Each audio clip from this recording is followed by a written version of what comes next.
Hello! Welcome to the first episode of Tavern Talk. I'm your host, Kyle. I am joined here today by my other storytellers and game masters, Justin, Joey, and Steve. And if you couldn't tell by the intro, that's what we'll be discussing today, running role-playing games. How are you all, first of all? Trapped in quarantine. Yeah, pretty much. Yeah. I haven't really noticed a change, so I'm doing great. Nice. I feel that. Quarantine hasn't changed much, except giving me more time to work on my campaign. So, to start it off, you gotta run your game through something. You gotta have a platform for it. What is your preferred system of running a game? Be it Pathfinder, 5th edition Dungeons and Dragons, Fate, etc., etc. Or just straight up LARP.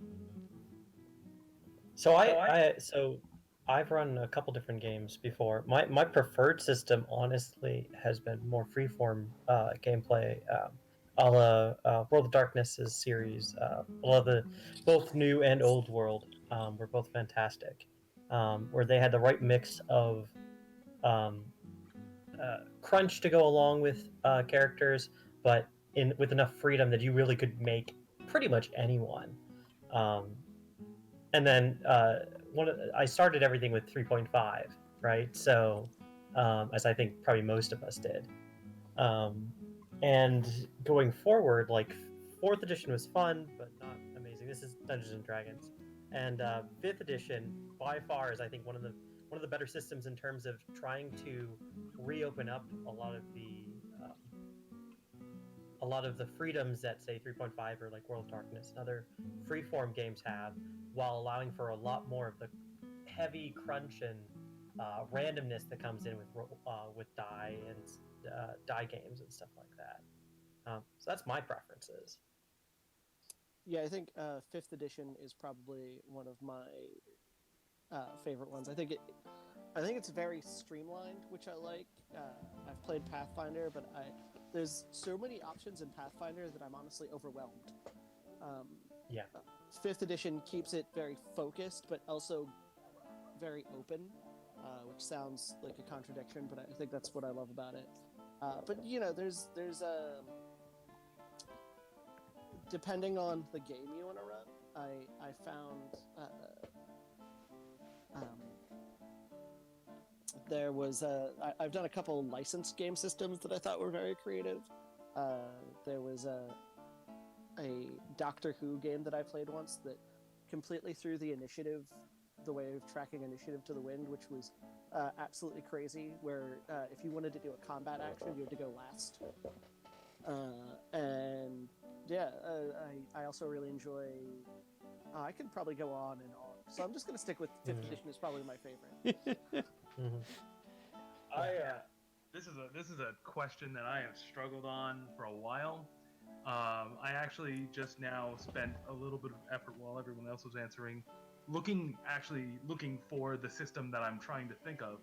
So while I have played through 5th Ed, 3.5, 2nd Ed, all of World of Darkness, and all those others, there's one system that I've loved the most that I only ever got to play once.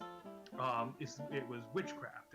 It's a unisystem rules. I just found that out. This game, like I've been looking for this game forever.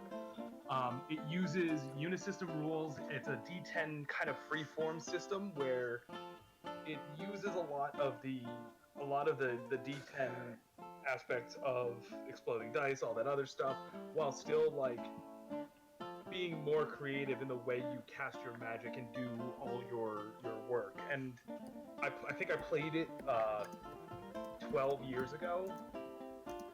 And 12 years ago, it was one of my favorite things, and it's still been one of my favorite tabletop systems to work with.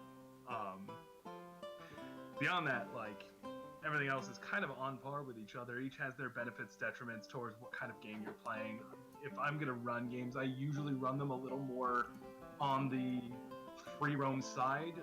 Kind of like using a loose structure from whatever game system I'm running. So D10 generally benefits that more for me, mostly because I throw the rest of the rules to the wind.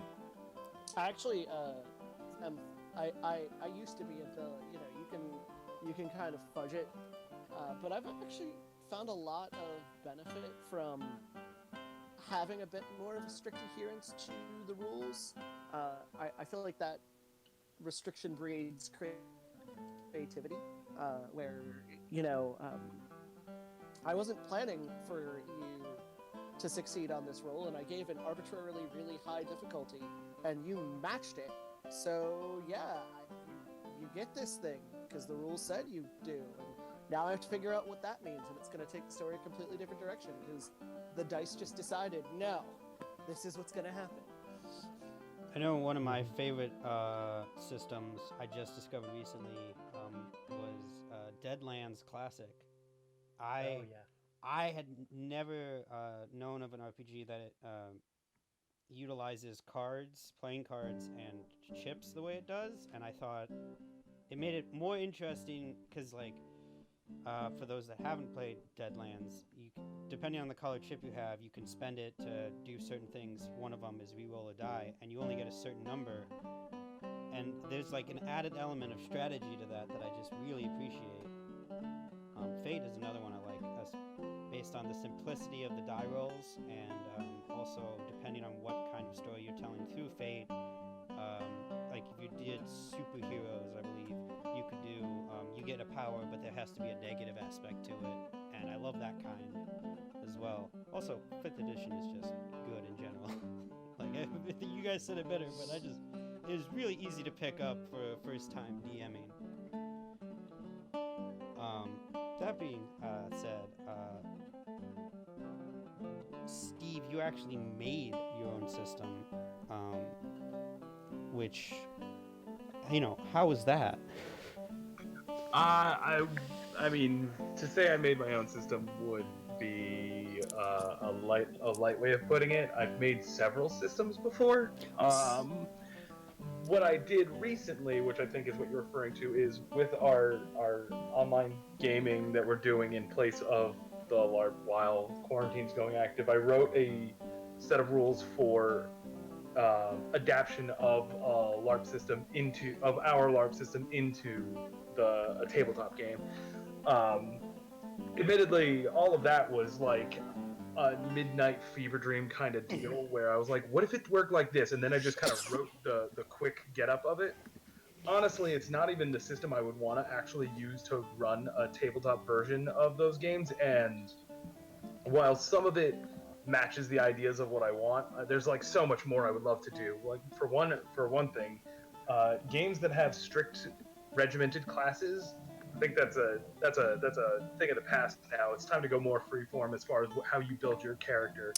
And so if I'm gonna really expand on it and make it into like a full system, I would love to have skill trees, open option skill purchase, and like really heavy character customization as far as like what you can do. Just really explains a lot of like what my vision of gaming should be, and like what kind of systems I really like the most, being the ones where you can almost completely customize your character in a way that it's almost impossible for someone to make a copy of it. I actually came to a similar conclusion a while back. I think that's a really good way to run like LARPs, and that is rather than tying people to classes and skills tied to classes, give people the ability to build the character they want. Yeah. I mean, honestly, that's kind of the general gist of most of the games. Even when I run and participate in games, it comes down to like, I have an idea for a character in my head, and sometimes it can be a bit of a, as a player, it can be a bit of a downer to look at the system and be like, I can't make this character work in this system. And that's one of the nice things that you have control over as a DM, is to kind of the rules are there to reinforce ideas, but not necessarily as like the iron-bound tome of like you must do it this way, things like that. That's the nice thing about tabletop and LARP in general. It's a way for us to expand our creativity collectively with a set of guidelines on how that interaction should go about. I agree. I'm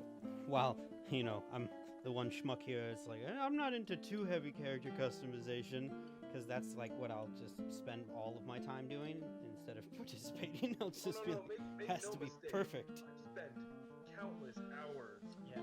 making and designing characters for a game I've played maybe one session of, but that doesn't change it's my favorite part. That's true. Yeah. I mean, Yeah. to equate it to something I love, I spend more time, I think, in like Madden, just customizing the team and the plays and everything than I do actually playing a game. I do want to mention I don't at all understand how one factors in running a LARP game versus a tabletop. I don't know how. I don't know the differences as I've never run a LARP game, but it's from the surface level. I find it fascinating because a lot of the stuff that if you come into it playing a lot of tabletop is immediately thrown out the window based on the live action part of it. So what would you say is not necessarily different, but is more heavily impactive on the game itself when running?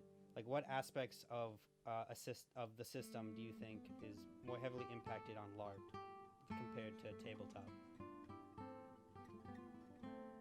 I have a lot to say on So- this, so I'll let everyone else go first.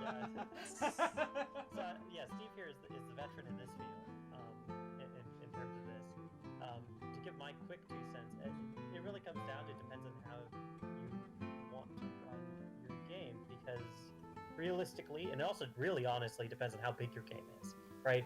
For a tabletop session, you've got like maybe 6 people at max or 8 people at max in your tabletop game. Maybe you have multiple games and stuff, but the session's really around a table, so it's really how much space you have. With a LARP, I mean, you're talking, some of these LARPs are over 1,000 people and things like that, and that's where you really have to have a system in place that is simple, easy to understand, allows for creativity, but also is a system where like everyone can understand it very quickly and go about it and have as little arguments as possible. Yeah, it definitely evolves in a completely different way when you get up to that, including designing encounters and stuff like that.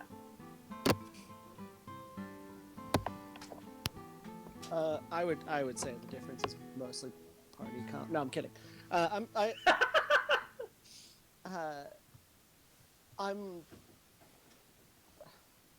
It's hard for me to describe myself as a rules person. I've never been very good at like balancing rules, so it's hard for me to tell when rules are balanced and when a system works and when it doesn't. I know what I like. I think Joey was very correct in talking about it's very much size, and the sizes of the 2 games not only impact the rules but also the story you're telling. In a tabletop game, you have 6 to 8 people. If you have more than 8 people, what are you doing with your life? Calling out large campaigns like that. Oh no, I think there are going to be like so many people listening to this podcast who are like 8 people is max. No, 4 people is max. What's wrong with you, Justin? But like, tabletop is a lot more focused on the characters and what the players are specifically doing, and LARP is very much more about like the big story, giant army combat, and stuff like that. And tabletop, you have complete control over everything except for what the players do. And I know there's a lot of jokes made about how that means that you have no control, but like, you have control over whether or not your main boss is the most powerful thing on the board, or whether or not an NPC decides to help or hurt the players, or whether you even have control over whether or not a dice roll is fudged. In a LARP, you are at the mercy of the people playing your NPCs, and maybe that's you, and you do have control over that. But sometimes it's not, and sometimes you're going to be dealing with one group of players who are trying to solve something while 100 other people are doing their own thing with a bunch of different NPCs, and you don't have the same level of control, and that impacts your system and the rules and how you run. And, at tabletop, you can make them fight 1,000 goblins. You won't have 1,000 people to be goblins at your level. Yeah. So, If only. realistically, it's very much in terms of mechanics, it's size and control that I think impacts the way you need to create or utilize rules. I wanna just go ahead and say, you're talking about 8 max on a tabletop. Gosh, did I not get that memo? Was it a couple weeks ago? I ran a tabletop with 13 people. I will say 14 is the largest I've ever done, and I will never go above 8. I've done 9 once before, and it was just a little too much. So I think 8 is always my cap. See, I typically use 6, but then I factor in all the enemies I'm throwing in it, and then I just get lost at that. So I'm just like, I'm sticking with 6. I have I think 6 or 7 is the sweet spot. Yeah. Yeah, that's pretty reasonable. Oh man, so in terms of like what changes, your boss is like, especially your bosses are only ever as strong as what your NPC remembers. Yes. The weakest bosses I've ever played are the ones where I was out on the field going, "Ah, crap, what can I do? I don't remember." Mm-hmm. But like, I feel like there's very little I've seen as far as like writing the story of a game. Like, there's very little overlap that I see between writing a tabletop game and writing a LARP game, just because the story elements are so fundamentally different. And even then, you're going into, like, those are very broad stroking categories. Because you look at LARP, you go, is it a campaign game? Is it a war game? Is it a parlor game? Is it a PvP centric game? Is it PvE centric game? There's so many different factors that change kind of how you're writing the story there. Whereas tabletop, I mean, it also kind of has those same large dividing categories, but you end up with a little easier time because you're always at the helm of what's going on. You're always sitting there staring at the story of what you're trying to do, how you're trying to direct it. And so it's almost a little easier to have a more narrative-driven story arc go for a tabletop, whereas your LARP games, regardless of what dynamic they take form in, any of those kinds of styles, they tend to be more player driven, because ultimately in that setting you're putting on a play instead of telling a story. And when you look at it from the perspective of putting on a play, you're really doing a completely different form of storytelling there. Player decisions, while ultimately your story has key points that it's trying to get to, all of it's going to be player driven. All of it's really going to go based on choices the players make in your LARP game. However, writing a story, like a narrative driven LARP event or LARP story, you'll know, like, your players will notice that it's a little more railroaded. They'll know that there's a lot of going through the motions to get to the next point, wherein, like, you just want them to hear what's happening versus interact with what's happening. And so I think that, in a long-winded way, really explains where I see the differences are. So if I summed it up, for anyone who just kind of zoned out while I went through that. The difference I see in tabletop gaming versus LARP gaming, really across any broad category of either, is tabletop is very much, in my mind, I'd write more narrative-driven story versus a LARP. I would write a more player-driven story. Beautiful. Also, I imagine combat is way easier when running a LARP than a campaign on tabletop. Oh, not even a chance. Really? Yeah, I was about to say. Yeah, no, it's so here's the problem with everyone when you have combat when you're in any kind of tabletop system, right? You that's the slowest thing that happens, right? Because everyone takes turns in initiative, but it's clear when it's somebody else's turn and the spotlight shifts to them, kind of thing, and you're Yes. watching and reacting as that happens. When you're in a LARP, that's say 50 to 100 to 200 to 1,000 people, that goes out the window. You are no longer shifting spotlights to individual people. There are several small stories happening on that battlefield that you have no idea are happening because you literally can't be everywhere at once. Even if you have staff members around with walkie-talkies telling you and things like that, you still can't see every little thing that's happening. And yeah, no, I would say it's far different. Kind of. You also can't really change the scale of combat in a LARP on a moment's notice. In a tabletop, you can look at your NPCs and go, man, they are creaming these PCs. Let me just drop this one's health and drop this one's damage.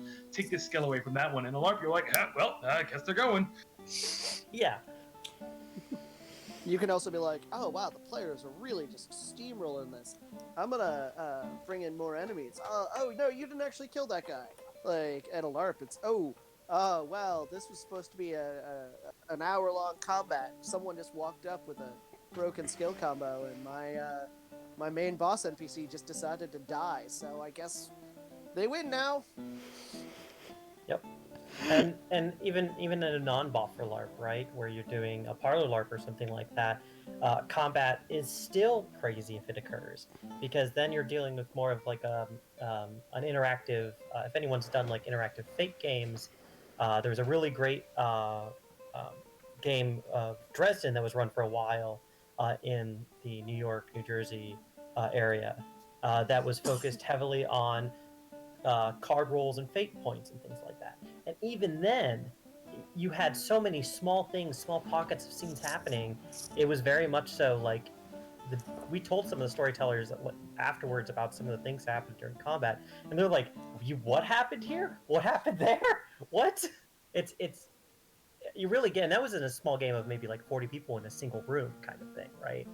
So like it really is once you leave the table, it becomes a vastly different animal. It really does. Oversight is really where you get, where that difference is like more oversight makes it easier to kind of control the flow of combat, whereas, the more people you get, like Joey was saying, the more people you get, the harder it gets to really control it or change it at a moment's notice. And you're kind of just left going, I hope this goes the way I want it to. Granted, you'll learn through years of experience doing it. Like, you'll learn how to manage those kinds of things in a larger group setting, but there's definitely a learning curve to it, at least from my own experience. Yeah, definitely. I think one of the key things to remember here for the audience is that, like, and something that I've learned in switching from doing tabletop to doing LARPs, doing smaller games, and then doing tabletop at the same time, kind of thing, and doing online exhibits as well. It pretty much comes down to like, be open to criticism, listen to your players and your audience, no matter what size it is, and just like know that you might not succeed the first time around, and always just keep learning, right? Like, if an encounter doesn't go well or something like that, if you're on the tabletop or out in a larger game, it doesn't matter really, so long as your players are getting their enjoyment out of it, right? You gotta constantly just adapt yourself, and that's probably the biggest skill that a DM kind of has to have over anything, right? Is the ability to adapt their story at a moment's notice. I have legitimately had people go, so here's my criticism, and spent like 3 days going, I can't believe you gave me that criticism. You are so wrong. Wait a minute, actually. But if I, oh, but that's actually a really good idea. uh, Yeah. so we have the system, like picked, Yeah. it be it tabletop or whatever system we're running through LARP. Next step, in my mind, is the world you're putting your characters in. I know Steve and I talked about world building a little bit, so I will ask a different question, kind of the one I did before, which is, how much world building is too much? Oh yeah, that's a good question. So, in my experience, my general DM style is very much so to play it off the cuff as it is. So my style of DMing is to write down an outline, pretty much, of what you want to go through. What parts of the world do you definitely want the players to have happen today at this session, and then maybe 2 sessions down the line. But unless you're running an epic level game or something like that, it might not be super important to focus on the details of a village halfway across the world, kind of thing, right? Unless you're going to have a diplomat in that encounter for that session that's from that place, right? You really, I think the big thing that kills early campaigns is when the DM gets super hyper focused on expanding this world as much as possible, kind of thing, and then the game fiddles out after one or 4 sessions, because that's the average life expectancy of most games that I've been a part of. I think that's pretty universal. It's just like, you don't want the worst thing that can happen is you put a ton of work into something, and then after 4 sessions, it fizzles out and you're not doing it anymore. I mean, right? So I would always say keep it to a good radius around your players at any given time, and then just keep a record of that, basically. I have to absolutely agree. A lot of with my campaign, a lot of the stuff just kind of happened, and you can't really plan for anything as a DM. You can only plan the story you want to tell, the encounters you want to throw at your players, and that's pretty much it. Because they just go around and do. I have a talking horse now, and I didn't account for that in this world. I never once was like planning out this map and be like, I'm gonna put a talking horse here. But I think I totally did, but that's yeah. They asked me like what kind of horse he was, and I was like, Clydesdale, because that was the only horse I could name off the top of my head. So, but yeah. Although I know Justin has a very different mindset. I was about to say, I'm Yeah. gonna contradict. Yeah. Go for it. Go before me. I love Joey's like, oh yeah, only think about too much. Only think about a small amount. When he came into my game and I was describing parts of the world, and he was like, "What color is the moon?" And I was like, okay, it's kind of a yellowish. And he was like, let's talk about the astrological reasons why a moon would be that color. But that's calling me out, because I am a planetary astrophysicist, so that's calling me out a little bit. But so yeah, I'm gonna give a controversial opinion for people who do a lot of world building. I personally would say, for me, there is no amount of world building that is too much, but there are very specific things you have to keep in mind. Because one of those things is, I love world building. I love just coming up with weird random things in my world that what if there was a country that was super political, and also, the book has dinosaurs in it. I guess, where are the dinosaurs? They'll live here. Oh, I guess this country now raises dinosaurs. That's cool. How would that work, like, sociologically and economically? And like, that's fun for me in my free time. So coming up with those details is a thing I like to do and filling in those details. And there's a lot of great resources out there for keeping track of those, and even just writing them down in a notebook. But the caveats I would give for that is you can spend 2 years building your world.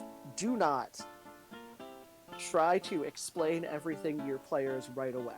Oh yeah. Arguably, don't even expect them to want to listen to half of it. Yeah. In fact, like the original Star Wars is a really good example of. There's a lot of world building in there. They don't stop and explain it. They just are like, oh yeah, I can take you to this, like I can take you to Anchorhead. We never see Anchorhead. No one ever explains what it is, but you understand what it is because someone just off the cuffs mentions it. And I love doing that with my world building, where I'll be like, oh, this part of the town. And in my head, I know everything about that. I know where it is and what it does and all. But I don't need to stop and tell the players what it is until they ask me what it is. Yeah, that's very true.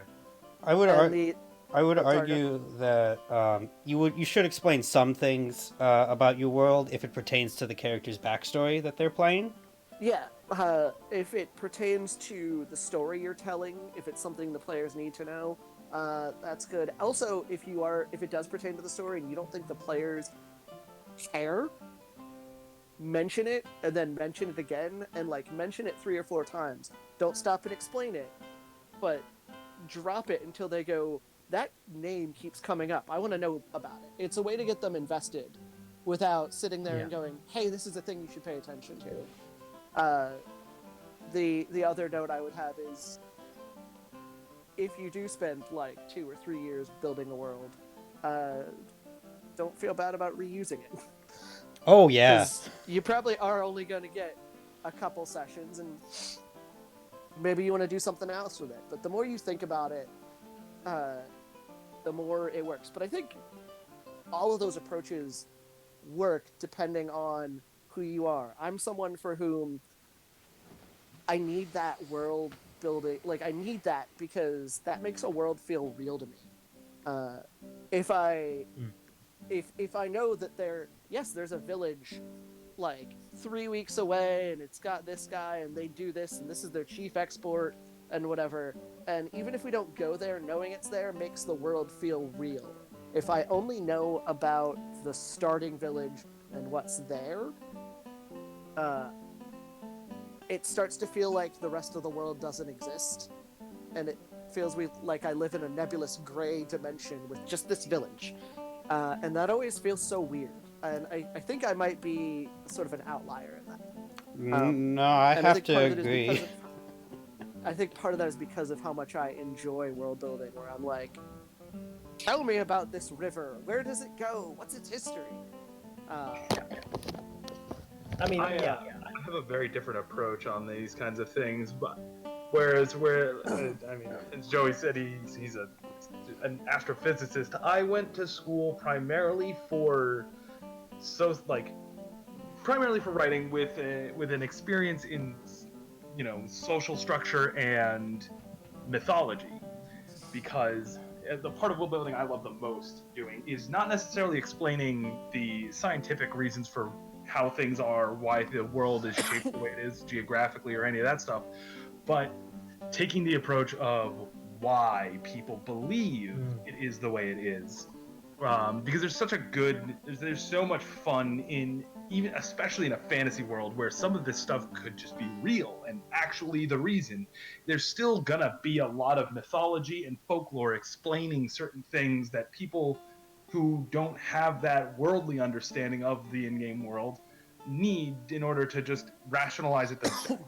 But I'm also of the wheelhouse in which, imagine your players are in a room. Their room is part of a house. That house is a part of a village. That village is part of a country. But they don't ever need to know any of those things except for what is in the room and what they can see outside of the window of that room. And I forever beat this horse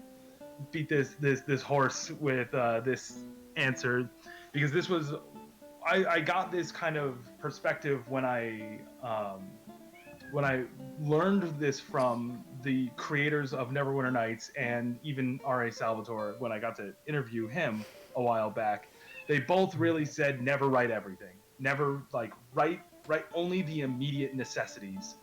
And it's one of those things I took to heart pretty strongly. I only ever really like to write what the players need to know, even if they ask a question, I will have an answer for it. But they don't need to know what's happening down the street if they're in a room somewhere far away. If they drop something and say, why did that happen? I will have an answer for why gravity exists, which is kind of ties into that mythology stuff. Or why is that mountain shaped that way? Well, here's the mythological reason. Figure out the real reason yourself. And that, like, to me, that creates those myths is what helps create the story of the world in a way that you don't actually need to know everything, because you've got stories to tell about it. And so I will probably, if there's one aspect of a world that I'm going to write more of than anything else, it's after I build my maps and put in a bunch of random stuff because it looked cool in the map creator I'm using, or just in my hand-drawn maps, I will have mythology for why that is the way it is, and worry about the real explanations later. I'm gonna have to pull a Justin here and counter argue that, because I started creating a world about I think end of last year, and I started from just the shape of the continent, and then I was like, well, how many countries do I want? And then I was like a number, and then I just kind of worked my way down to where the starting village is, or the room in that case. I like to establish a basis of where everything is, and then figure out where I want these people to start, and then give reason as to why they're at that place, and then go from there, and then let them explore this world that is like has been given life and is created. Because like my improv skills and making things up on the fly are only so good. I like to have like that's all I've got. I like to have some structure when like people just say I'm gonna go this way. I'm like, okay, well let me tell you what's there. Yeah, I actually find I think that spending all that time in prep and all that time in world building helps me have a better idea. It gives me a framework within which to improv, where someone's like, well, what if we went to this place? Like, we need to get to this location. Well, how are you going to get to that location? Well, I'm looking at the map. What if we went here? Well, if you went here, I know that you'd have to do this stuff to get there, and it would cost you about this much and all that. I think another important note, because I also, even if you are spending years and years and years building everything and that, it's still really good to leave a lot of blank spaces, and absolutely vital to allow your players the freedom to change your world with their backstory and their character concept. This is specifically in tabletop. Where if your players come to you and they go, hey, I want to play an escaped slave. Well, then, okay, I guess my world has slavery now. Let's figure out who does that and why. Well, there's the difference between building characters into your world and just creating the base framework. Like, creating the framework, you really only want to give them what they need. When they come up with their own parts of it, absolutely flesh that out for them. It's way like that's where you let them add into your world and not necessarily just tell them, well, this is what it has to be. And that's where they can start feeling like they're affecting it right off the bat with their character histories. Well, yeah, but I mean, even for someone like me who does plan everything down to the smallest detail, it still was an important lesson to realize that I still needed to be flexible, in that when a player in a tabletop game comes to me and says, I want to play this concept. If that concept doesn't fit my world has to change to fit that concept. That's, even if you are, I have planned everything, you still have to be willing to change. You still have to be willing to incorporate. Oh yeah. I would say there is definitely a difference there between when you look at tabletop versus LARP. In tabletop, it's way easy to get away with that. It's way easy to be like, yeah, sure, we'll make it work here. In LARP, it gets a lot harder because then you're working with a lot more people and a world that's probably, especially in a campaign game, a world that's existed for who knows how long, and then it's definitely like a weird dynamic. It's definitely a weird dynamic when you consider either option and how you can try and justify is not the word, but like make peace with whatever changes to your game world you are willing to make for the sake of what the player wants to do. Yeah, I actually I think it's very difficult for me in LARP because I like to have all those details in my head and have that world feel real. You're always when you're running a LARP, you're probably not the only person running things at a LARP. You probably have a staff. If you are the only person running a LARP, Godspeed to you. Yes. Get help. Stop it. Get some help. Yeah. And if you have, even if it's like 5 people working on a storyteller team, you're all or a game master team or whatever, and you all agree, you're still going to have different people doing different things, as evidenced by there's only 3 people in this podcast. We all agreed to do this podcast, and we still have differing opinions. So like that world, you have to be you're being collaborative, and that means you can't have complete control over all the details. Apparently, one of us don't exist to Justin anymore. I don't know which one it is, but yeah, I'm gonna let you all guess. Oh no, one of us is slowly fading out of existence. Guess which one doesn't exist. Oh dear. We'll put it to vote later. Audience, you get to decide which of the 4 of us don't exist.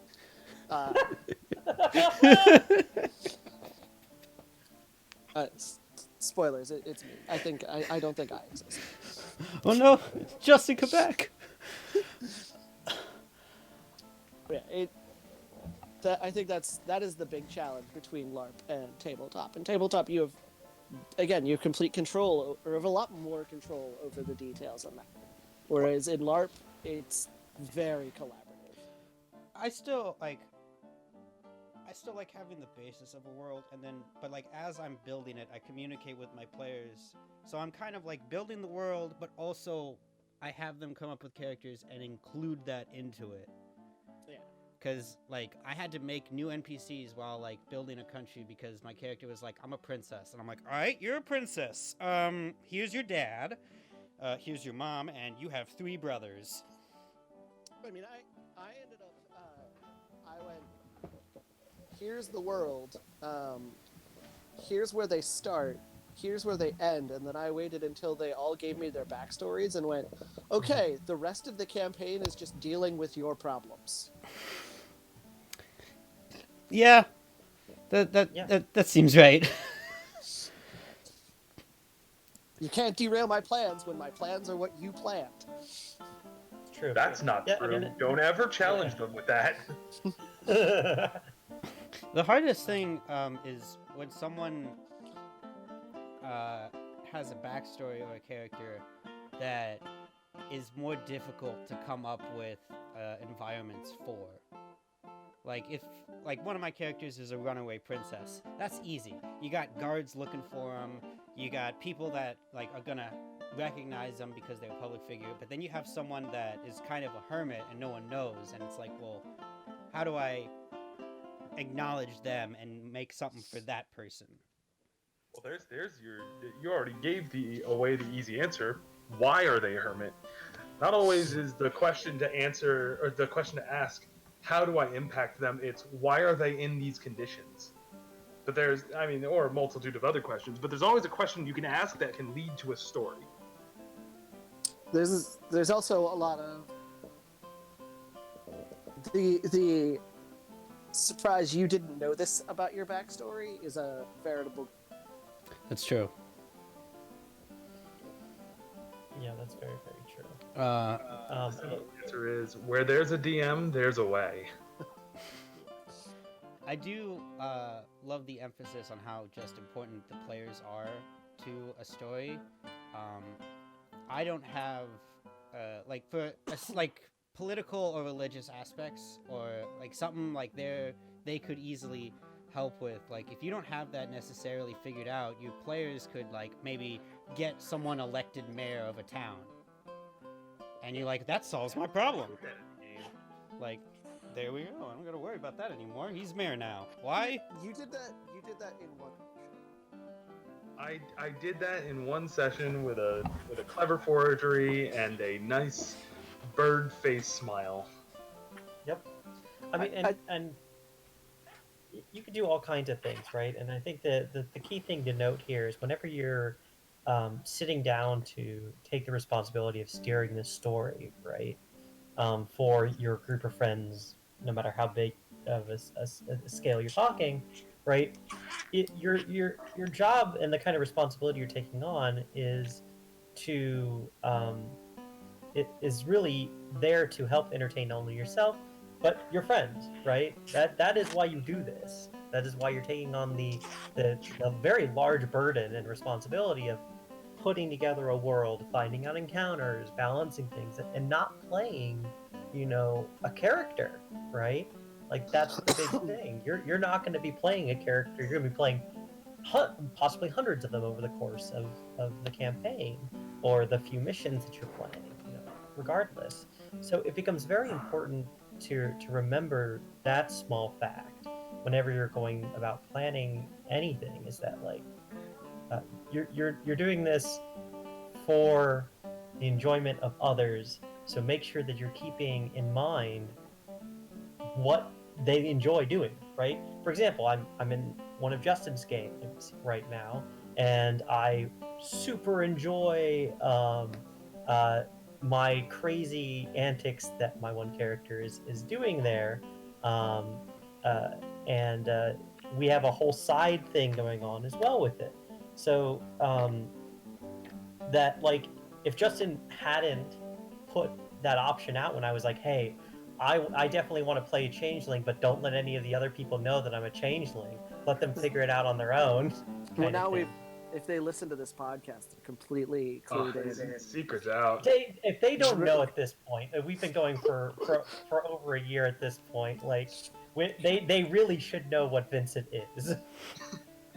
I did something similar actually in another game where I played a Kenku disguised as another person, and gave away one of the hints where I would only speak in letters that birds would know.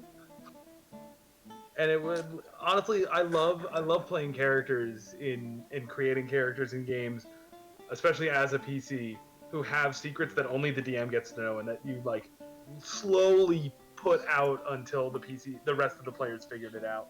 Oh yeah, that is honestly, if you want a way to keep player engaged, and you want to do it for, and you need help with a direction, literally sit down with your player and ask, hey, what do you want out of this, right? I mean, Justin did that with me. I've done it with several of my players and things like that. When I've run a World of Darkness game, I usually start with mortals, and then throughout the campaign, I ask them questions about kind of maybe what supernatural they want their character to be, or if they even want their character to go that route. And then I slowly weave in details and offers and things like that throughout the campaign, so that the character evolves naturally, kind of thing. And I get a better yes-anding from my players when I have the ability to sit down and say, hey, what do you want out of this experience? We're going to be sitting down for 4 to 6 hours once every 2 weeks if our schedules align and the stars are perfect, kind of thing. What do you want out of the time that you're spending, right, with us? I mean, that's one of those important things that goes for LARP and tabletop in general, is like, no good story is written from just the runner's side. A lot of story involves player involvement, what they want out of the answer, and so that collaborative element, it's coming out a lot more in LARP now as a newer generational kind of thing. It wasn't really as prominent in older days of LARP, but we're seeing it, at least I'm especially seeing it. We're seeing it come out in the new generation of LARPers now too, and it's honestly creating a better story than realistically any of us could have written 10 years ago. I always approach game running as the idea that there are two stories being told. There's the story that you are telling your players, and there's also the story that they are telling back to you. And there can be so much enjoyment that's where I get a lot of my enjoyment as a game runner. Is what are you going to like? I've created this problem, created these people who are causing this problem. What do you do to solve that problem? And sometimes your players will go like, I once was running a game where I had levels of villains for them to beat, and there's like the low tier. There are like 7 villains that I expected them to defeat in a certain order, and like about halfway through, they went, the main bad guy for this entire thing has something let's figure out how to just go kill him right now. And I was like, oh crap, they're gonna skip to the end? And it led to me thinking about, well, if they did that, ooh, then this person becomes the main villain, and they have an even better interaction with the party, and this changes the story completely, and I love it. This was not the story I wrote. It's the story that I wrote and the story that they wrote together. I What have a wonderful surprise. I have to piggyback off of that because I have always pleasantly surprised whenever I DM, because I have like in my mind how if I was telling the story myself how this whole scenario would go, and then because like players can be so smart, they end up progressing through the story faster than I anticipated. So then I'm like, oh shoot, okay, now this happens, and I didn't even know what was gonna happen because I thought they would take longer than they did. But transitioning, we have the world now, we have our system, now we need to fill it with people. And I have said this to you guys, is NPC making is probably my favorite part, second to world building. No, sorry, before world building. World building second. And I want to first off say, don't be afraid to look at other, not only NPCs, but characters that you like for inspiration on making your NPCs. But don't just directly copy it. Kind of take it and make it your own.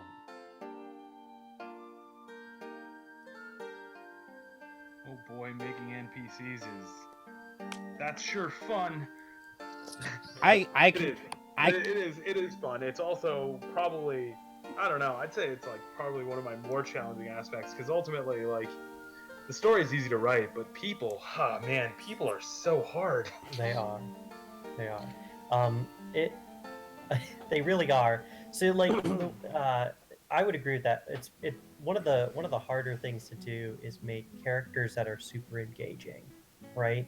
Characters that that your players want to interact with and aren't just a means to an end, right? So that really is what separates with it. If your players, like, there's a difference between the interpretation of PCs versus NPCs, both at the tabletop and in LARP.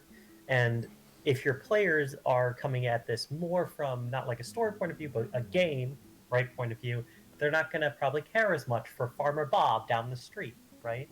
But then you can have situations where these characters evolve naturally, and you put, if your players are able to yes and, right, to continue the story when you post a little thing and then they can feed back on it and just create that loop, that's where you can create characters that are super interesting. And I find, in my experience, the easiest way for a character to develop when you're talking NPCs is very much so figure out their name first off, because that's the number one thing a player will ask. Oh boy. Figure out a name. Yep. It's also the last thing you're really gonna come up with. Yep. It's true. It super is. You're gonna say my number one thing is I write down what is this person? Is it a farmer? Is it the mayor? Is it a noble or something like that? And like I'll write down that, and then I'll put a silly name next to it so I can reference it in my brain while I'm thinking. And then I'll say, okay, what is this person's community?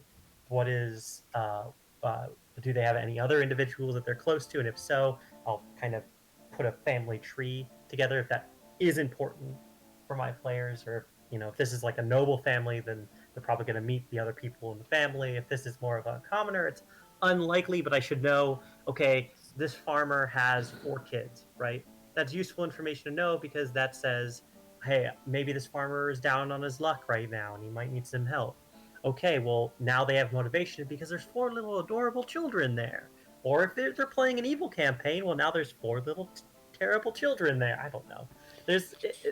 That's where it comes into one of those situations of like, when you make an NPC, you need to be able to get, in my opinion, you need to be able to have the straightforward answers to questions that are immediately come to your mind that you would ask your DM if you were doing it, and then say, okay, from this, what else can I add to make this a more human person?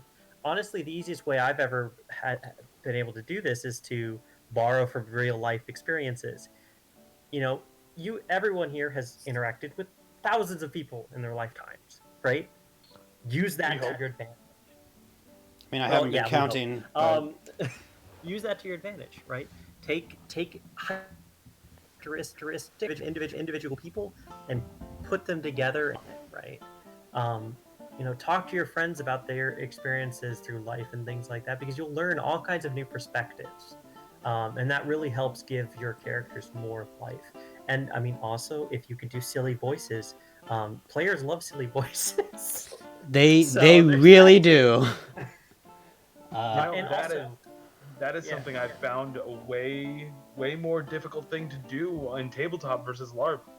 I can play any character in a LARP, no problem. You give me the costume, I'm in it. I've got a whole persona. I'm ready. I've got the voice, everything.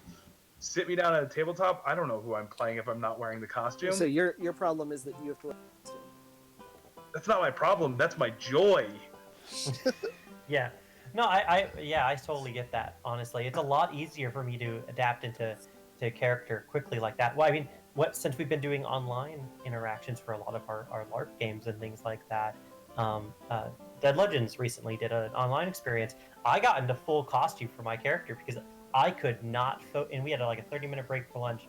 I got into full costume because I could not focus and think as my really horrible individual character. It's a super big there are I couldn't get into that. There are certain characters I just cannot portray unless I'm wearing the mask. Like, the voice doesn't come out unless I'm wearing the mask or the full costume. Like, I couldn't do, for example, one of my liches, I'd say, as I have multiple liches. I could not do the Lord Fallow personality and voice if I'm not wearing his layers of masks. Oh yeah. Well, no, actually, piggybacking on that, I couldn't do Sir Piggy either, if that's the case. And that's actually a good point. Can't believe actually you said on that. piggybacking. Piggybacking for Sir Piggy. Sir Piggy. So on this, so that's a good character. Steve, you wrote that character and gave me a good outline of what he wanted to do. And then interaction with the players changed that character very quickly. That's actually a good one to talk about for like building a character in a very unique circumstance. That was supposed to. So his name is Eugene Cooper. He is a knight of the Lich Lord Fallow, and the whole design of that character started off with, how can I make the player, like, usually my character building for NPCs starts with 2 questions. One, what will make this feel more valuable as a person instead of a signpost? And the second one comes with like just a random question about them. So for him, it was like, what kind of character can I put out that will make the players very uncomfortable very immediately? And so I thought, what if he had a pig's head for a head instead of a normal person, because he belongs to this lich? And instead of a regular undead, how can I make this unnerving to players immediately? And so he has a pig's head instead of a real head because the lich. Why did he do that? The lich decided to cut his head off, sew a pig's head on, and then raise him as undead. Why did he do that? What was his reason? And then just like these series of questions that came out for explaining what he was and who he was, until I finally came to, but what's his name? What sounds like a good farmer name? Cooper. Eugene Cooper. Nobody's gonna even begin to rationalize a villain with a pig head named Eugene Cooper. Yeah. And then the whole theme of the story ended up being very 1950s kind of Martians from Yeah, how that did you very describe like it? Atom Punk comedy, but in a Yeah. fantasy setting. Yeah. And so Steve wrote up this character and gave me this stuff, and I had to portray it at an event. And this was in the middle of the winter. And so I had the pig's head on, which was a large latex mask, and a black snow cap, full face mask underneath to conceal my face. Just also for warmth, honestly. And at one point, I'm engaging in combat, and I have to take the mask off because it is just horrid underneath a latex mask for a large period of time. And so I have to take the mask off and give a breath of air, but I don't want to have the PCs like worry about the fact that maybe I'm out of breath or something like that. I got to keep the yes anding going as much as possible, and so one of the players does a skill that like decapitates poor Eugene Cooper, and instead of him fizzling, the head just pops off and then starts floating into the air, and I just hand puppet the mask. Um, and then at that moment, Eugene Cooper goes from being just a guy with a pig's head sewn to it to being like, well, now his mind is encased in that pig. He's basically a Dullahan. And the immediate unnervingness that all of the players got immediately upon that happening. Yeah, we Really killed sold him. the character. No, we just made him No. scarier. Yeah, you just made him way worse because now he's a floating pig head. So great. And that immediately, like, the feedback we got from that event from our players was very, very positive in terms of like the whole event as general, but also like the fact that this character was just so very different, right? And like that's the thing when you're developing the characters, you can always have the characters react to the players. If the player walks down the street murdering a bunch of mistress or something like that, employing this individual going, we should really talk about this, and dealing with the characters gradually changing as much as possible. Basically, you don't want to have them in a box.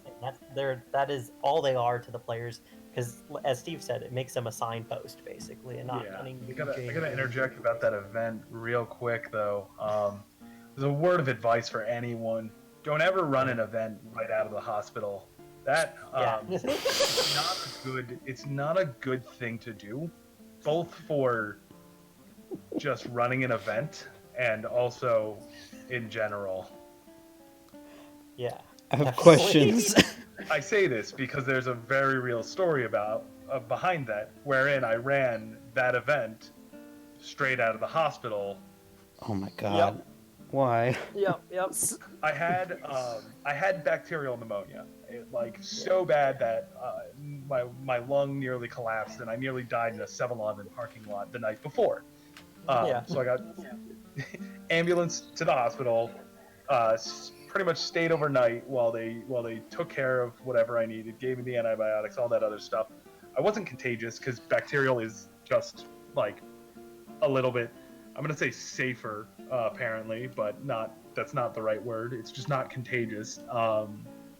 According to what the doctors tell me, I'm not a medical professional here, but they said I was clear to like be around people, go home, and all that stuff. And of course, it was in the middle of a snowstorm that was coming. Yep. I could not drive myself anywhere, and I had the event to run that Friday.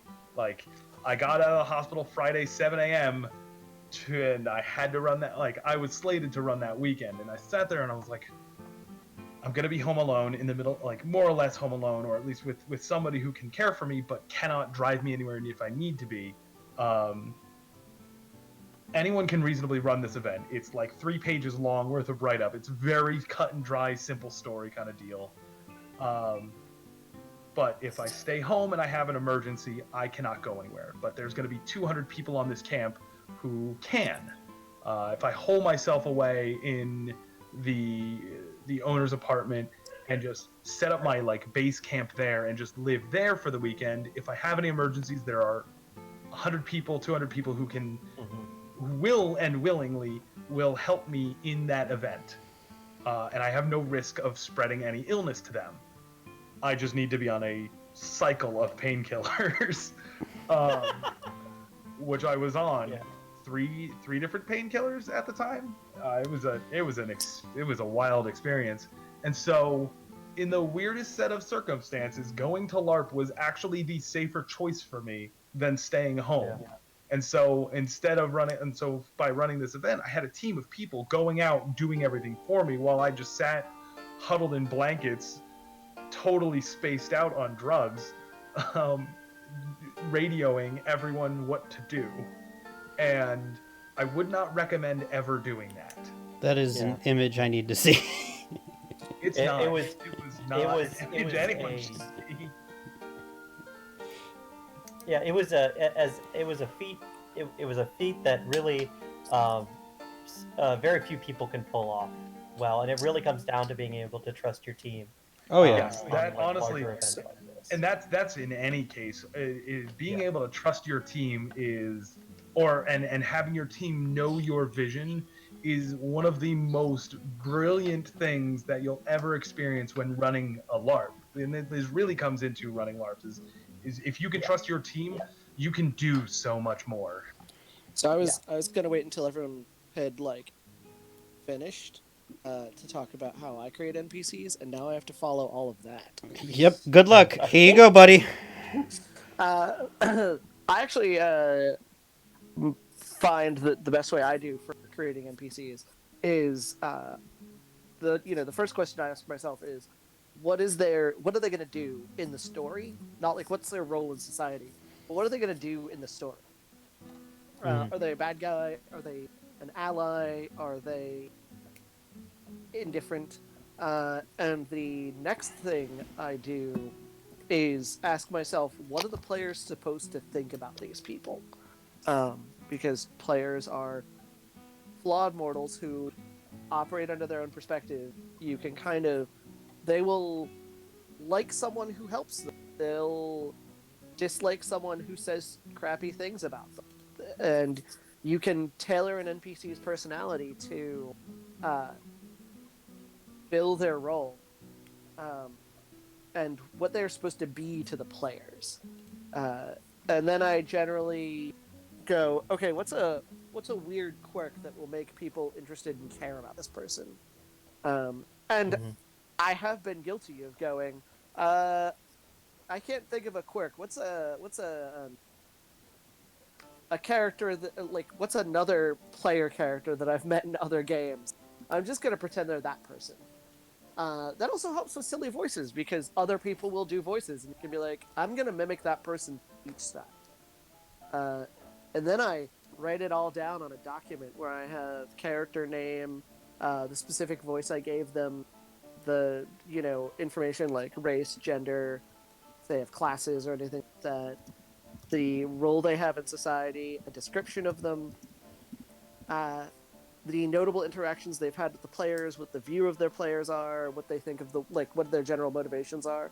I think it's important to write all that down, both so that you don't forget it, and also so that you can go back and be like, did I use this name yet?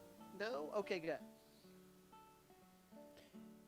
I have to say, for when I make NPCs, it helps knowing who your players are.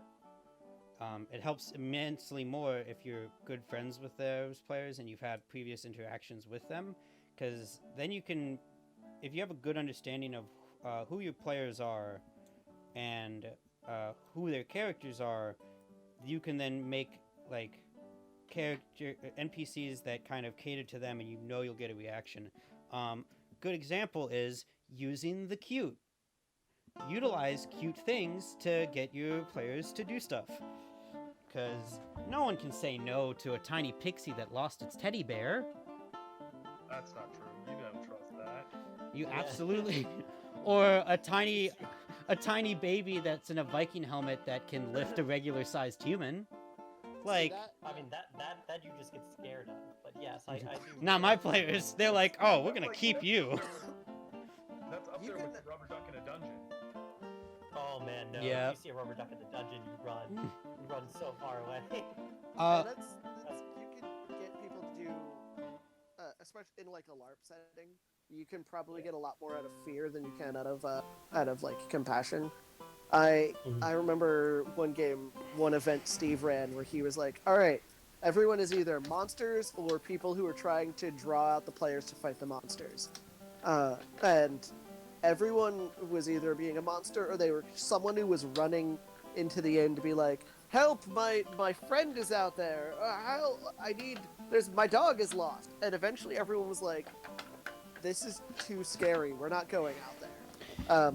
So I went into the place where all the NPCs got ready, put two drops, took some fake blood, put 2 marks on my neck, and ran into the inn and went, "Help! Something bit me in the woods. Am I gonna die?" And watched everyone get really, like, suddenly they cared about me an awful lot. I Yep. I find that the best way to scare people is misdirection. Like, if you get them into a sense of thinking that things are a certain way, or once you get them comfortable, that's when they're vulnerable to, like, really give them a kick in the pants. Like, if they There's just. a delicate balance of misdirection though. Especially in, it's probably a little more reasonable in tabletop, but in a LARP, if you misdirect, you as the game runner, you as the storyteller, or even the like plot hook NPC are basically the like word of the divine. What you speak is true. And so misdirection is a very delicate power to use in those sorts of settings, because if you misdirect, to them, that is the truth. That is the like sworn divine law that always is. Yeah, it's Yeah. one of those things. It is definitely um, a fine needle to thread, if you were. Like Yeah. you have to be able to make it so that it is obvious that the individual they are hearing events from is the um, what's the literary term for it? The unreliable narrator. Yeah. Um, you have to make it clear that this person is probably not like, they might be telling you what they think is happening, but maybe it's just gossip, maybe it's this. Like, you can use that. But you Surprisingly got harder than it sounds, though. yeah, it is. It's really hard. Um, it it is probably the hardest thing you can do, honestly. But yeah, you have to make sure that one of the biggest things out there, right, is the meme that the DM or the storyteller is after the PCs or vice versa. You are fighting each other, and the game is the battle is waged in like the meta sense, right?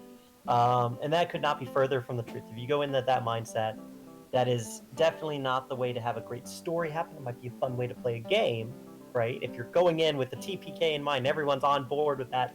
That's fine. You can have some real fun with that. I've had great experiences like that. Um, but you need to also be able to say, okay, we're here to tell a story, right? With all these characters that you're playing, that I'm playing, um, let's sit down and have a great time, and really kind of hone in on the fact that you are the only way for them to interact with the world as a DM. That's it. You are their interaction, their gateway into their characters. Besides their characters' internal world perception, right? That's it. Um, and so when you say something, make sure you're saying it as that, you know, or put in small, if you're on a tabletop, put in small notes, say, yes, maybe roll perception, right? Because that gets the players thinking, oh, maybe something's not right, right? Or there are ways to do it. It's just very subtle, and you've got to make sure you communicate to your players that it is the NPC that is being misleading, or the events that are misleading, and not you, the DM, misleading the player, right? Oh yeah. That's the events misleading the character, it's a very fine needle to thread. I will say, as far as my favorite aspect of creating NPCs is the comedic aspect. Even if it's either important to the plot characters or just throwaway side characters that they can interact with, nothing makes me happier than having at least one character that they can laugh at or laugh with, or just remember for like all the kooky stuff that this person did. Because I'd much rather have that be an NPC than one player character doing random kooky things for no reason and sidetracking. But in general, I do love the comedic effect of NPCs. With that, I'm going to dive into the sponsor. This podcast would not be possible without the wonderful people over at Night Realms. Night Realms is a LARP event that occurs monthly, obviously not now due to quarantine, but we do online events now. You can go to nightrealmslarp.com and create your character today. We have a wonderful community of multiple different people, and it's very much like a family. So go to nightrealms.com and discover who you will be. Now, we have our NPCs, we have our world, and we have the system. What would you say is important when you are sitting down and thinking about the story you want to make? What do you take into consideration? Plot points, words, I guess some stakes, medium, rare, if I'm going to be really honest here. Rare? Hold on. No, I mean, like, it depends. I actually find, like, rare stakes can lead to a lot of problem. Yeah, I can't actually even jokingly bring myself to say well done stakes are pathetic. There's never a time where well done steaks are good. Oh my goodness. But I actually would love to make a case for low stakes, because there is a tendency to feel like you know, if I'm telling the story, it has to be significant. It has to be out of the ordinary. It has to be something that the players go, well, that's unusual. That's something I've never experienced before. But like, there is such a beauty in fight this monster. Like, yeah, it's not like the first vampire ever. It's not a vampire that has crazy weird power. It's a vampire that's interesting. It's a vampire that's a character. It's a plot. That has a story. And especially in LARP, especially in a campaign LARP, if you are not playing in world-ending stakes, if you are playing in low stakes, that's like, here's something really terrible that you don't want to get out. You can give the players the option to lose, and permanently lose. Like, that monster, that terrible thing is out in the world, and it's out there, and I don't, as a game runner, have to give you the opportunity to put it back unless you want to. And then there is there's consequences. The players feel like they actually are contributing. I think that's a great limitation in campaign LARP, in which you can't really do world-ending stakes for your campaign game, or your campaign LARP game, because the story has to continue. The players will win, and you know they're gonna win, and it's a little bit more meta that way. Yeah. But personally, as far as like writing story goes, I love, more than world-ending plot, is the low stakes, this just will affect you personally kind of story. Yeah. And as far as like, and those are the kinds of stories I love writing the most. Mostly because my philosophy for writing plot and writing story is, I want to write the stories that I would love to participate in, or like the kinds of stories that I would love to participate in, because those are the ones I'm going to put the most passion into, and the ones I'm going to know the most in my mind. And I guess the fun challenge there is, I want to tell what I love, and so how do I write it in a way that's going to make other people appreciate it as much as I do? Yep. I think one of the key points there really comes down to, like, okay, so when you're trying to make a story, really the only time you could possibly do world-ending things, and it kind of makes sense to do, right, is when you're playing an epic level campaign, right? Like, these are like people that can actually affect that kind of stance, where this could be the end of existence, right? And there's a time and a place for those kind of stories. I think I think a lot of DMs go for the big grandeur statements, and it can get lost a lot of the times, uh, even on the tabletop, right? Because even on the tabletop, you're focusing in on these few characters, right? They are the stars of this small narrative, and this narrative can expand over time, and it could be a really big, giant thing that they take on a villain that is that has deep lore that circas back all the way thousands of years, and things like that. I'm thinking about a game that I played in for 3 years, right? That was based around uh, this large crystal that had gotten stolen by a lich, basically. There's all kinds of things that happened over that story, but it was very character focused. And yeah, it could have been the end of this country, basically, right? But by the end of the game, we were also at like level 17, right? In D&D 3.5, I was playing a Scion, so that just got real broken real fast. You could have started that at level 4. Yeah, and we did, and we started. No, we started at like level 4 or 5, something like that. And it was 3 years, and it built up to this really big climactic thing. But then the story was done, and we had an epilogue game, and that was the campaign. But when you're first starting out, we had already played several long campaigns with each other, right? So we knew we were in it for the long haul, kind of thing. And we had our schedules sorted out for that to be able to be a thing.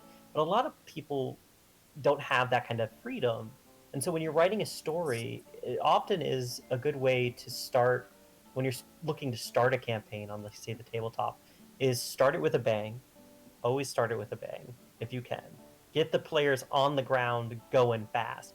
And then end it with a place. Try to end your sessions, not necessarily with cliffhangers, but something that makes your players want to come back, wants to do more things. I think one of the things that say Night Realms and a few other LARPs do really well is it's a weekend format, so you have more time to kind of plan out. But after the main events kind of unfold over the Saturday day and kind of towards the evening end, then then it goes into Sunday early morning and then Sunday through the late afternoon, where the next several plots after other plots can start seeping their fingers in and things like that. You got to have the falling action whenever you do a mini arc, because that's where you get the next bridge to jump to the next thing, and that's what it's the return to normalcy. It also most Yes. LARPs follows the theme of the monomyth. Yes. Yeah.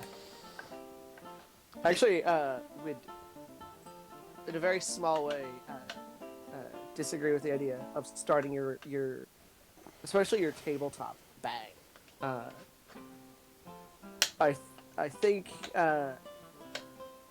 in almost every tabletop game I've played, there's always that like period where you're like, what is this character I'm playing? What is going on?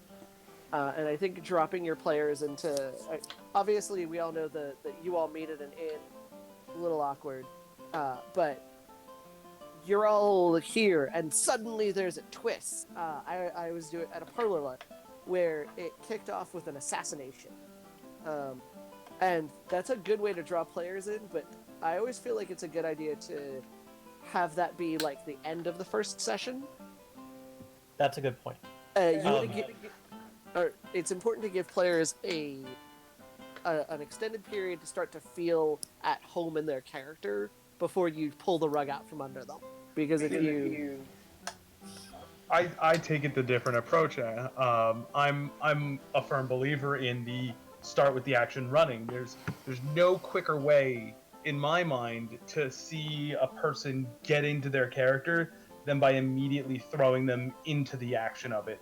By not necessarily forcing them, but by putting them in a situation where here's the problem, you go now, like you can go now, and that way they're immediately kind of centered in that element of I got to make decisions now. And a lot of the time you'll see when people are in that mode of character, they'll act on an instinct that kind of subconsciously applies to their character. There's likely a whole psychology to playing a character and these kinds of things, and love to probably get into that more with somebody who knows more about that kind of stuff. But yeah, I've always found that when I kick a game off, especially at LARP, when I kick a game off by calling the Friday night lay on and immediately throw them into the action with a beholder disintegrating a door and chasing them down, or some other thing like that, you'll never really see people get into that subconscious mindset of the character more clearly and more organically than when you just thrust them into the moment. And it's the same way with like writing a novel that I've learned over the years is, and I forget who I learned this from or what author had said this, but always start in the middle of your action and then explain how you got there as you go through it. So that way your readers, your audience are already hooked into it in a way that wants them to keep going. So I would actually, I will revise my statement because I think both answers are correct, but it requires a level of nuance. If you are running something where it's just, boom, something happens here, a beholder disintegrates the door. That's a great way to start a game. Give the your difference there is players. you're also trying to set the pace with these moments. If you Yeah. want the low, relaxed pace, yeah, start at the end. But if you want to set the pace of it's gonna be action constantly going back right off the bat, then how you start your story sets the tone of your story. Yeah. Very So much it's really asking yourself what's your story about, because I had, when I started the campaign I'm currently running, I knew I really wanted the players to have a lot of back and forth interactions and a lot of discussion and a lot of roleplay moments. So I knew I wanted to start with something slow that gave them all reasons to start talking to each other before I dropped something on them, because I wanted them to build those relationships organically. And then I had a reason they were all together anyway, just, in case they didn't start talking to each other. And I gave them some action to jump into. But if you want to, it is fun to kick off a game with, and now there's a combat that gives you a sense of, that gives them all a reason to come together. But if you want to start with something like mystery or something like that, or something that requires the player to already have a feeling for their character so that they know what that character's opinion on this sudden changes or unexpected event, it can be good to give them time to feel that character out. Similarly, if you are going to start with a bang, definitely give your characters a reason to start engaging over that bang. Make it be smaller. If you start off in the middle of a huge war, the players don't necessarily have a reason to start talking to each other. You should definitely give them a reason to start engaging, a reason to start working together. I did find that a beholder disintegrating a door is a great way for people to bond immediately. It's a very good way. While they hide in the woods. I will say, as far as storytelling goes, I want to go back to knowing your audience. And it really helps, in not just a tabletop way, but also in a LARP way, if you're doing a story that is connected to one of your characters already. Especially if that character has already been established. Because then you can just kind of, take a look at that and then figure out how you get other people to care about this person and how that person, what you need that person to do. Even if it's just a mini one-shot, mod or event, I still find having your players, something involving your players directly involved with the story is incredibly helpful. Also, there's... I've never had a group get more invested in a plot than when you involve a history or a character tie into it. Mostly because I ran a mod once, part of an event once, where I said, hey, your dead sibling is raised from the undead and is terrorizing along with these other monsters. Immediately, that group, that person got invested, all their immediate family character ties got invested, all of their friends got invested. This huge group, and just right off the bat is we're very into this plot because we have a direct relation to it, and that that's one of the quickest ways to get people very caring about your story. Also, another piece of advice I think I'd give would be give your audience or players something that they didn't know that they wanted. Introduce them to a concept, an item, a character, something that they had not considered would be a want for them. I have a hard enough time getting my players to tell me what they want, so it would be difficult for me to give them something they didn't know they wanted. That's why you gotta think of strange concepts. That's the easy fun part, because when you say, look at this shiny new thing that they didn't know about before, of course they're gonna want it. You show it to them and say, you can't have this, and suddenly that's the thing they didn't know they wanted. Exactly. Alright, fair enough. Showing them something and then telling them they can't have it yet is absolutely the way to give them something they didn't know they wanted.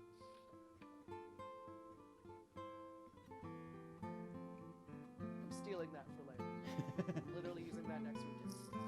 There we go. That was more or less the Necropolis stuff that I did in Night Realms. Here's this great evil lich that's been manipulating all of the world's problems, but you can't fight him, so have fun. And then suddenly everybody wants to fight him. Well, I think that's a good transition to creating missions for your players. Giving them a purpose to not fully solve whatever overarching problem in the story is, but kind of chipping away at it. So that one, when you phrase it as creating missions, one of probably my favorite events that I've ever run was an event based around the ending of a war plot that we had been running at Night Realms for like a 2-year run, where the event was a continuation of the mission running system that Joey and I had actually created. And so the event was literally the PCs ran missions all weekend long to increase their success chance of winning the war. And here's where one of the something I will say I did that I will genuinely encourage no one to ever do unless you have so much experience in running games that you can. So chalk this up there with don't run it from the hospital. That one's just a don't do it.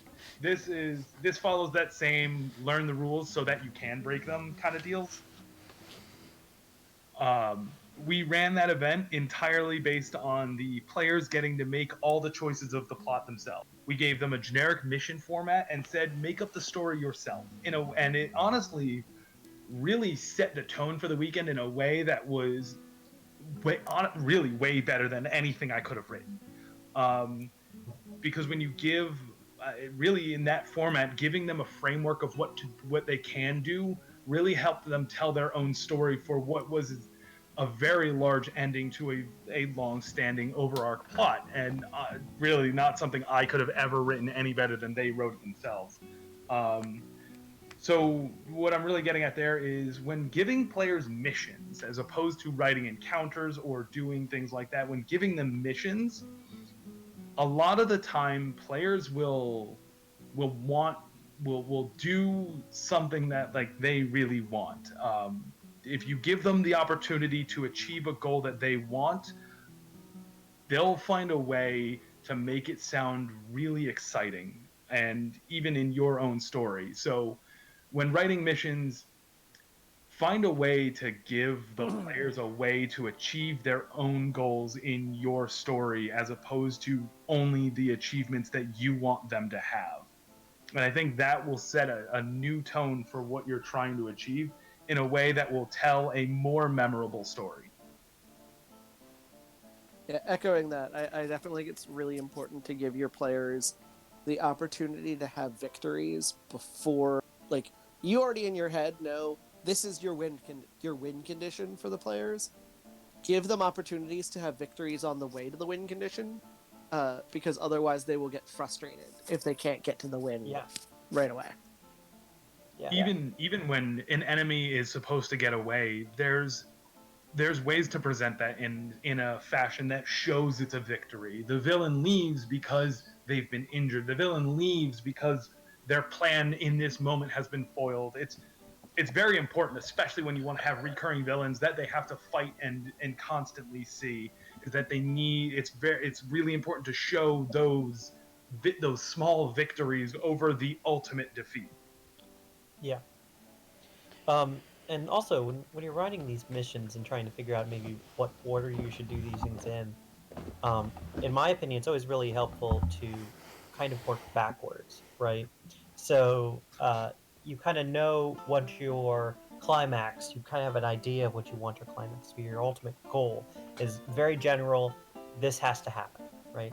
You can say, okay, well, if I know that has to happen, let me take a step back and say, what do they need to get to that point? What's the last thing they would do? And then kind of go backwards. I find that is often a lot more liberating when you're trying to plan things out to do it that way and have a very bare bones. You need this thing, this MacGuffin kind of thought process, or you need to go to this town, or blah blah blah kind of thing. And then the players have the freedom of deciding how they're going to get that done. What are they going to do to get that done?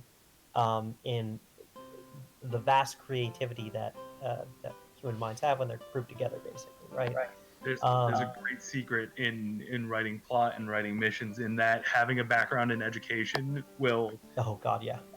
seriously improve your ability. That this is just this right here that you're talking about. You have the same background.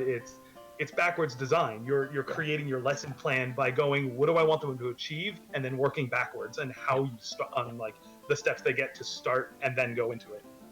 Yeah, I mean, you talked about before, Steve, about putting down things like, hey, if you want something very important for the players to know, slip it to them like 4 or 5 times, and that comes from literally when you go to teach, right? When you're in school and you're thinking, and if you've ever heard the phrase, if a teacher says something 3 or 4 times, you better write it down because it'll be on a test, kind of thing. You got to think about when you're creating these games and stuff like that. It's the same thing, basically. Almost every educational principle comes into LARP. The repetition of tasks, the I say we, the I do we do you do, the backwards design, all of it is so applicable to writing and running encounters, plots, mods, story, all of it. Yeah. So I think Steve would agree with me. One of the biggest suggestions we could ever make with this kind of thing, if you're having trouble creating missions or creating ideas and things like that, there are a lot of really great, I would say tutorials, but lectures and things like that on education out there that are just that like it really helps you. If you sit down and watch a few of them and just like kind of get an idea of where things are coming from. Number one thing that has been proven scientifically to be one of the worst ways to teach, and by far also one of the worst ways to DM is large lecture.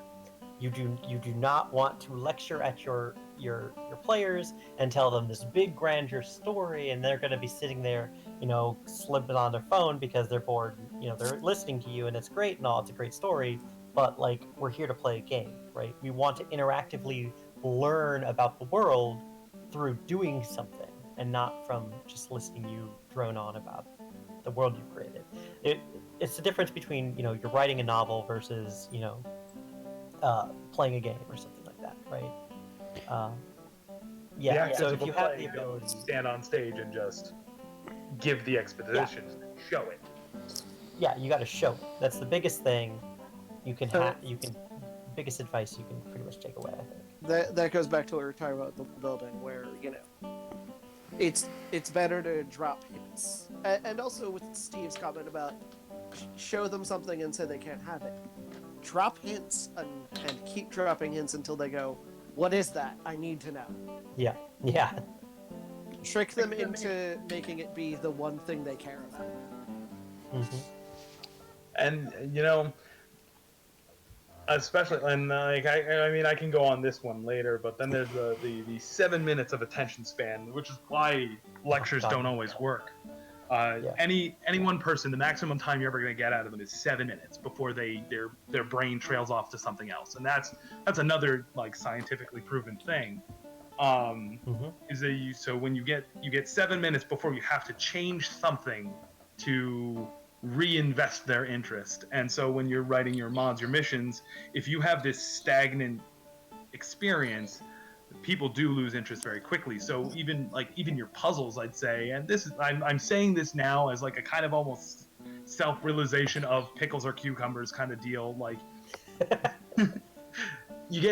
like when you're doing your puzzles, you really get 7 minutes out of each challenge of that puzzle before PCs start kind of like trailing off, looking about the room, trying to do different things that like are no longer conducive to what you want.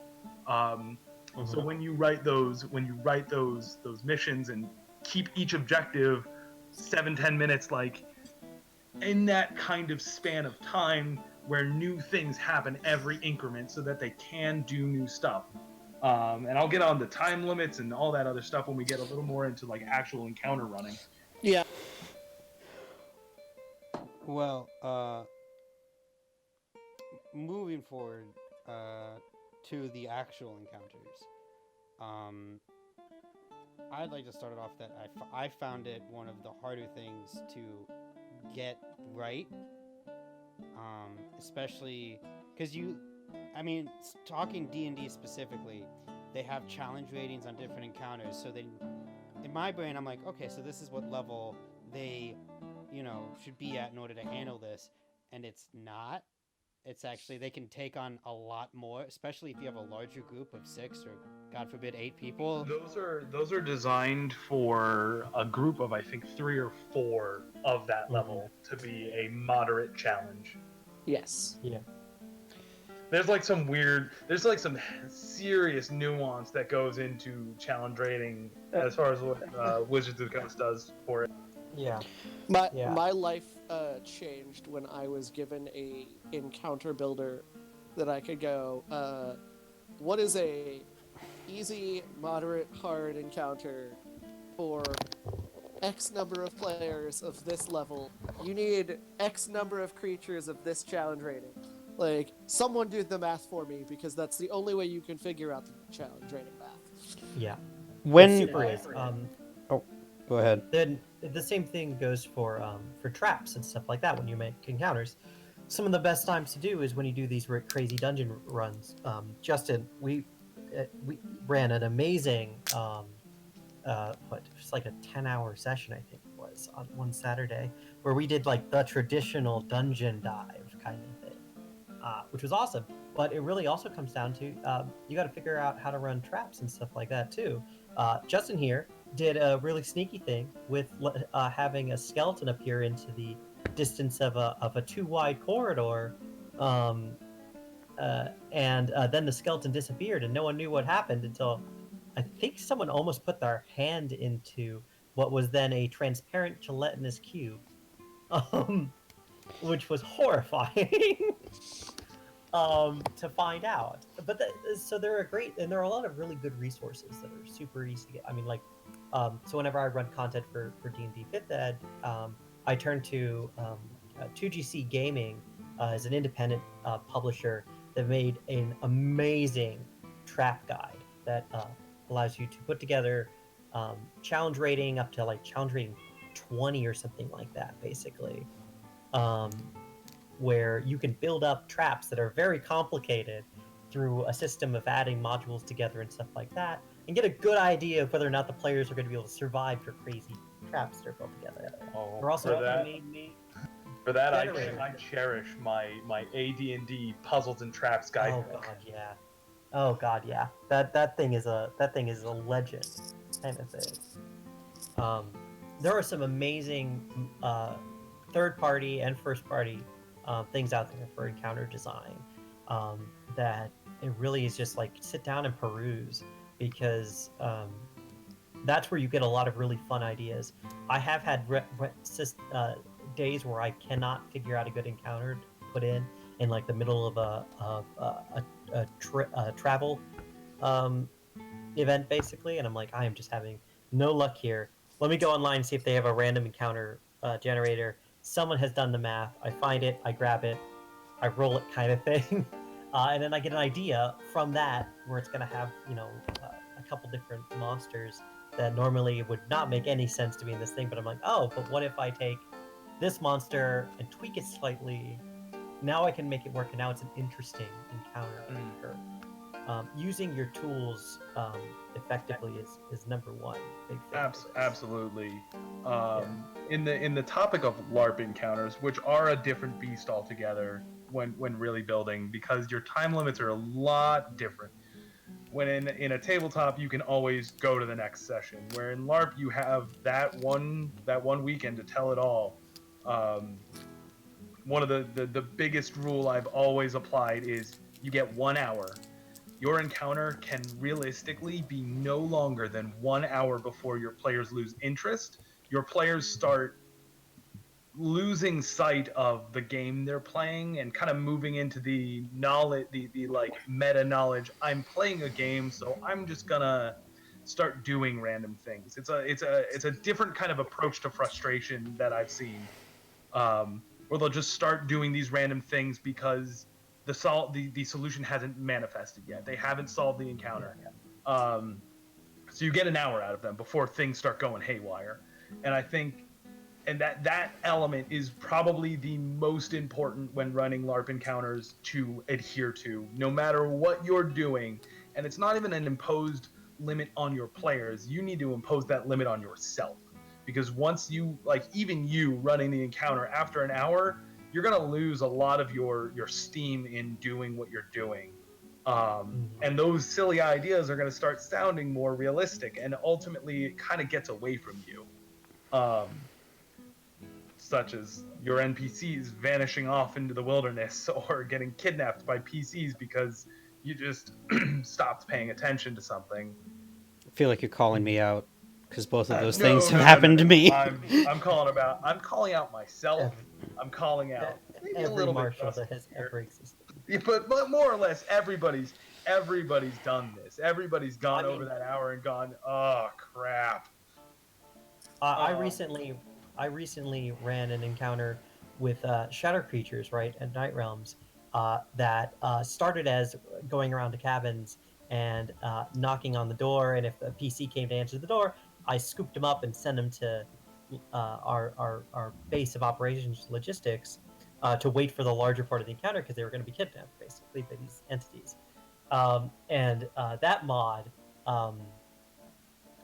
we did not have one of our radios working. It had actually died halfway through it going out there.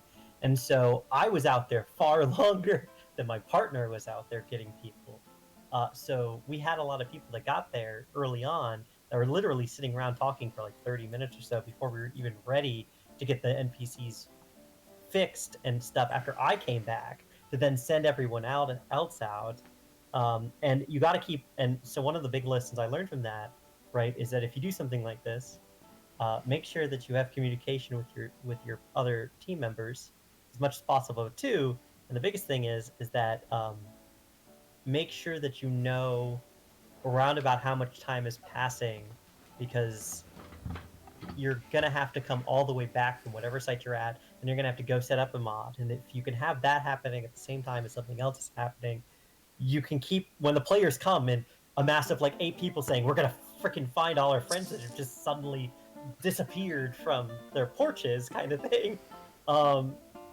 That puts a different kind of time limit on it, right? If you start off with something like that, it really does put a swift kick in everyone's butts, kind of thing, for the player's end. And then you're like, oh, I've still got to I've got to deal with out-of-game logistics. Now I got to slow everything down again. I feel like there's going to be a whole episode here on tools and communication of running LARP. Oh yeah. That is something that so I'm also a storyteller at Stardust, and that is one of the biggest things that we over there, the staff over there, have been really hammering in, is trying to figure out the best way to communicate, because our sites we're looking at running city games, which are a whole nother animal to tackle, right? You have parlor LARPs, you have LARPs on campsites and closed areas, right, that are rented out and stuff like that, and then in community centers, and then you have have like city games where it's literally the city is your canvas. I feel like games like that's Vampire have done that a lot, and yes. Oh yeah. yeah, And Oh, they yeah. have developed some amazing techniques and a lot of really great technology to communicate over the years, and make sure that everyone is safe and doing the things they want to do, because that's where you really start getting your, I don't say lost your control, but you have to kind of zoom out at that point when you're running a game at that level, right? Where you're just covering a very large surface area. I will say, and I think that goes into a really great point to talk about, or at least keep in the back of your mind always, is tabletop gaming, LARP gaming, all of these different genres and systems. We're all coming into it. For everyone coming in new to it, trust the mistakes your predecessors have made. Everybody's done it before, and it's important to look at what mistakes did they make, what did they learn, and how can you learn from that. Most definitely. That is, yeah. It's a very big thing here. I will say, piggybacking off of what Joey said, not like communication is important, but there is a lot of trust when it comes to running a LARP mod in the NPCs that are working for your mod, because they might do something like if you just give them the bare bones of like, hey, go out and wait in the woods and wait until someone interacts with you. The interaction part, like I believe we said it earlier, you're not there to see what happens, so it could change the encounter of it very differently than I'm sure how they originally planned it. No encounter is going to run without trust, without communication, and especially without the aid of your NPCs and your team. Yeah, and the investment they have in the characters that they're portraying and things like that. That's really gotta be. That's one of the biggest tools you can use to advantage is the amazing assets that we have as both a community in both the tabletop world with your friends playing these amazing characters that they want to invest their time into, and the people who have donated their time to run NPCs for LARP games, no matter the scale, kind of thing. Like, they're the ones that are going to help make your vision a reality, and by far, like, they're the best asset you have, and utilizing that utilizing that in the best way possible is really what you want to do. So, like, you got to have trust in them. You got to allow them to do to make judgment calls when they need to make judgment calls, kind of thing. Give them the information they need so that they can do that, right? And if you keep those kind of things in mind, usually it goes without a hitch. I've had some crazy events where things have taken drastic turns that NPCs have made a judgment call, but then it ends up being helpful, and the players are very positive that something has happened. I've had goblins that have gotten have gotten liberated from a camp before, where they were literally supposed to all be killed on a war-based mod or something like that, and they end up getting liberated and going to live in a village in this pioneer town, and then they build a road, and then they don't exist anymore. There's all kinds of things that happens. You will often find. I've actually often found players are more inclined to be compassionate than you expect them to be. Yes. Oh yeah. But realistically, if you expect your players to be murder hobos, they will find a way to save everyone. If you expect Well, your players to save LARPer everyone, players are going to be the compassionate ones. Your D&D players are the murder hobos. Absolutely, I have to agree. Also, speaking of the you can't pay attention to everything. This is a lesson I actually recently learned. But when you are running LARP stuff, you can only pay attention to one thing on your encounter. Yeah. So write your encounter with that in mind. If you are, unless if there's anything that needs someone to manage it or watch over it or maintain it or whatever, write the encounter with there's only one thing, and that's the spot you're going to be at. Otherwise, there can be nothing on the encounter that needs someone to pay attention. I do want to end the discussion on encounters with a story, because we do have not only the player character there, the NPC, but also the game runner all here. I was an NPC, and this was my first time at Night Realms for Justin's mod, and it was the main mod, and all I was told, and you can correct me if I'm wrong, Justin, was that 2 NPCs are going to have a piece of the Lock Eternal, which is this big puzzle that the town has to solve in order to stop a big scary monster from getting out. And Yes. Justin was like, who wants to do it? And immediately I'm like, I'll do it. And he's like, just go into that maze all the way. And the difference between... I believe the specific instructions you were given was go into the maze, don't be right up front, they'll find you. Yeah. Just spot where they can find you. Carry on. The difference between and this is what makes encounters in LARP so interesting to me is the other person that got the second piece to the Lock Eternal was in a different mindset than I was. I was like, I want to kind of be in a spot where they can get to me, but they have to work for it. And the other one was like, I want to fight people as soon as possible. The second I see them, I'm going to fight them. And I'm like, I don't want that. This is important. Because I was like, in character, I'm like, this piece is important. They should not get it. Therefore, they should earn it if they're going to get it. And he was like, fight. And he actually brought PCs to my location. And after being scared away by PC, because as Steve had mentioned, remembering stuff on your character card while NPCing is difficult, I moved to a new location, more well lit, because this was at night. And I end up encountering Steve, who I believe was hurt at the time. You were being carried, or limping. And I ended up getting absolutely destroyed by like 5 player characters. And I later learned, because after I die, I'm looking to go respawn, and I find that I can't, and that I was the last NPC standing, which was hilarious to me, because it was my first time, and apparently they told me I almost killed the entire town. Which is just, what a first impression to leave on someone that's just starting. It was a great show in the chances of the conditions of failure are realistic in a setting or in a game where you present them. That you can actually have the chance of failure and get that great victory of success at just the last minute. I think it's incredibly important to let your players know that you can fail. And don't be afraid as a storyteller to let your players fail, but also give them the chance to redeem. Well, you want to make sure that you always want to fail and let them know that they actually can fail. And if they do fail, there will be lasting consequences from that. Not because you want... No, continue. Sorry. But because succeeding becomes so much more significant when you have the capacity to learn.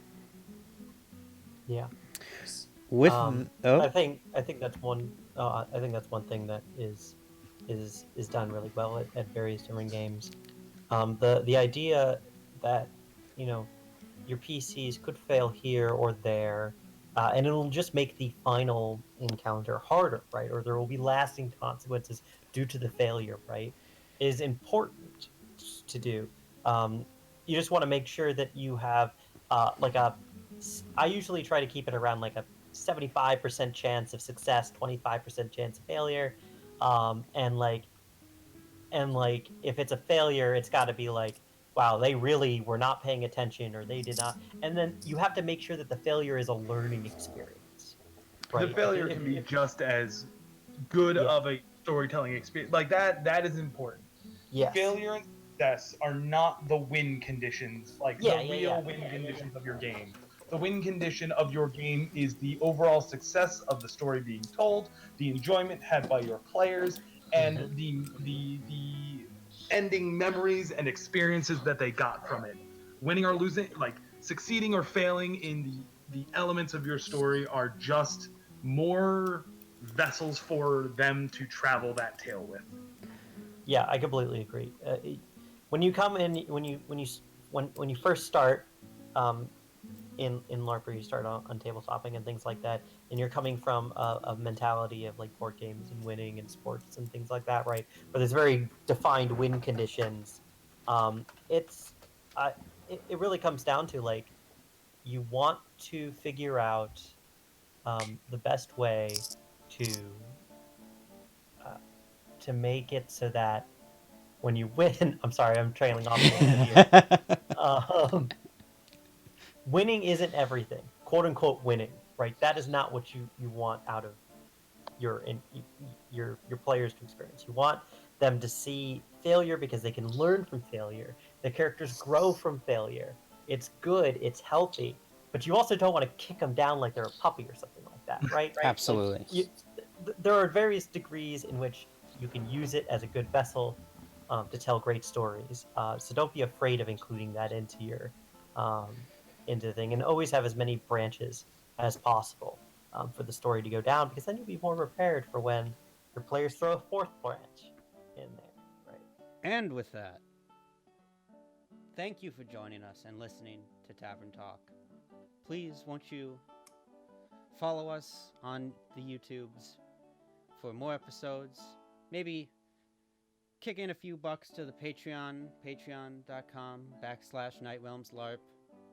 And check out our Twitch, where we stream video games.